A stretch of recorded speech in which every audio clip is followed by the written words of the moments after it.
देखिए, हमारे मन में एक मन है जिसका संबंध इच्छाओं से है, या और ज्यादा शब्द है वासनाएं। इच्छा और वासना एक ही बात है। जो इच्छा ज्यादा लुभाती है, जिसकी गिरफ्त में हम ज्यादा आते हैं, उसको वासना कह देते हैं। तो इच्छाएं, वासनाएं, आकांक्षाएं, अंग्रेजी में एक शब्द है डिजायर्स, कि हमारा मन करता है कि हम ये भी कर लें, हम वो भी कर लें। जो लालच मन में होता है उस सबको इसमें शामिल कर लीजिए। तो हम सबके मन में एक हिस्सा है जो हमें ललचाता है, जो कहता है कि ये भी कंज्यूम कर लो, वो भी कंज्यूम कर लो। इस हिस्से को बोलते हैं इड। ठीक।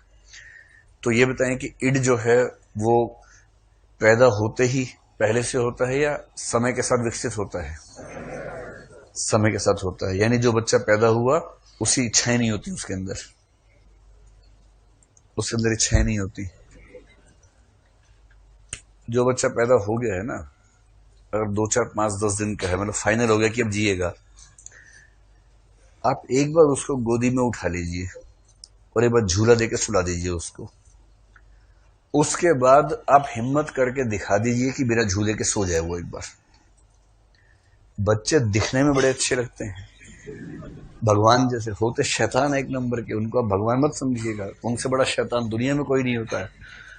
इतना लालची, इतना स्वार्थी, इतना जिद्दी इंसान और कोई नहीं जितना कि बच्चे होते हैं।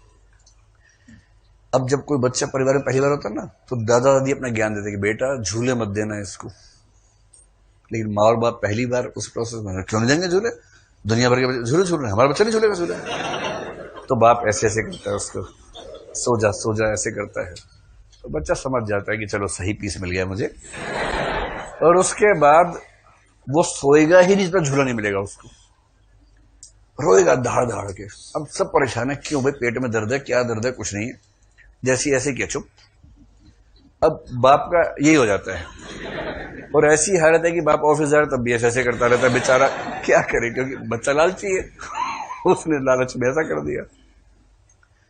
जहां आपने उसकी एक इच्छा को दबाया, वो तबाह कर देगा आपको, रो रो के। उसको पता है कि रोना कहाँ है, गेट के बाहर जाके रोएगा, ताकि पड़ोसियों को पता लग जाए कि मेरे घर में मेरा शोषण हो रहा है, डोमेस्टिक वायलेंस चल रहा है।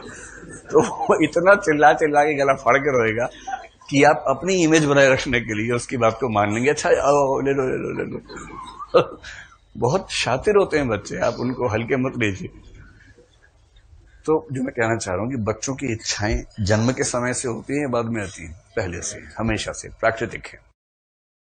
कई पेरेंट्स क्या करते हैं, बच्चों को ना थम्स अप या कैंपा कोला की एक बूंद चटा देते हैं, और उसके बाद बच्चों की हरकत देखिए, बोतल की तरफ मुंह है पूरा का पूरा, फिर बोतल हटा ली, कूद के पीछे चले गए, कहां पर है, फिर उसकी माँ दूध की बोतल लेके पी रहा है।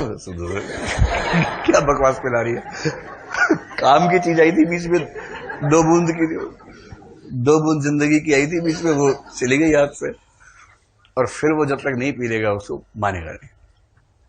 तो लालच पैदाइशी होता है, हम बचपन से ही घोर लालची किस्म के लोग हैं, हम भी हैं, बाकी लोग भी हैं।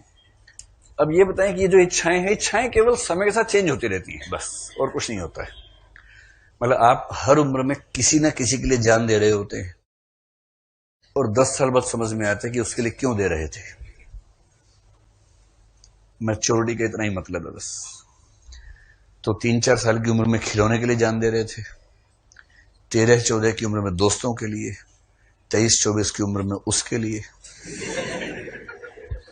इतना ही अंतर है। और हर 10 साल बाद समझ में आता है कि पागल था मैं, क्या किसके लिए जान दे रहा था या दे रही थी, उस घोंचू के लिए जान दे दी, पागल, क्या मतलब था। इसको बोलते हैं उस स्थिति से बाहर निकल जाना, मैच्योर हो जाना। ठीक है। तो इच्छाएं समय के साथ चेंज होती है, खत्म नहीं होती। अंत में बूढ़ी काकी बन के सारी इच्छाएं जीभ पे केंद्रित हो जाती है। जीभ लपलपा रही है कि मरने से पहले क्या क्या खा लूं, हर चीज खाने पीने का मन करने लगा है। तो हम लोग इच्छाओं के बंडल हैं, बंडल ऑफ डिजायर्स हैं। तो ये हमारा इड वाला हिस्सा है। ये सिर्फ मनुष्य में होता है या पशुओं में भी होता है? तो मनुष्य में भी होता है और पशुओं में भी होता है, पशु पक्षी किसी में भी। आप किसी पशु पक्षी को लालच देंगे तो वो आपके लिए मुरीद हो जाएगा।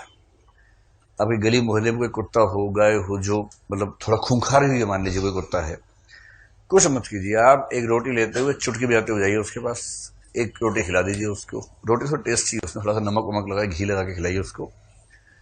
अगली बार से आप गली के मोड़ पे आएंगे, उसकी पूंछ हिलने लग जाएगी ऐसे आपको देख के। और पूंछ हिलने का मतलब है कि उसका मूड ठीक है, इस समय बहुत खुश फील कर रहा है आपको देख के, और इसका मतलब आप खतरे में नहीं है। बाकी दुनिया खतरे में है तो है, लेकिन आपके लिए वो जान लगा देगा, सबको काट लेगा आपके लिए, लेकिन आपको कुछ नहीं करेगा, क्योंकि लालच है ना। और जिस दिन आपने एक मिठाई खिला दी, उसके बाद तो घर के नीचे आके बैठ जाएगा। तो सबके अंदर ईड होती है, ठीक। तो पशुओं का क्या होता है कि उनका ईड ही सब कुछ है, उसी से अपना काम चला लेते हैं।